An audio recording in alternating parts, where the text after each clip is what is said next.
People talk about missions now, I just think of being a servant. Going to East Asia, it was, I've been on a number of different trips, but this one was like different. It was hard to just get someone to preach the gospel to. And for a while, I felt like I wasn't really doing much because it was that difficult, the communication and the fact that we have to be careful of who you speak to. But I felt like, why am I even here? Because I'm not preaching the gospel to anybody, and I'm just kind of going along with whatever they tell me to do. And I kind of realized that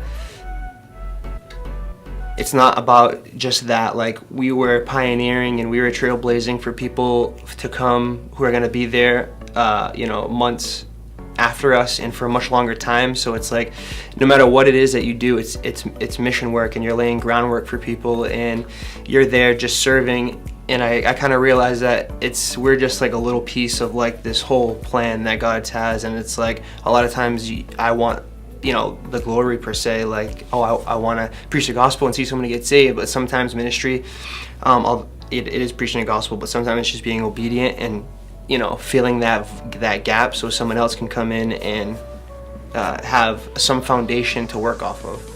And so I did get to preach the gospel to a couple people, but that was like my big takeaway, was that even though you know, every day I wasn't finding people to preach the gospel to, there was work that needed to be done that someone had to do, and we were the shoes that like filled the, you know, that gap or whatever to do it.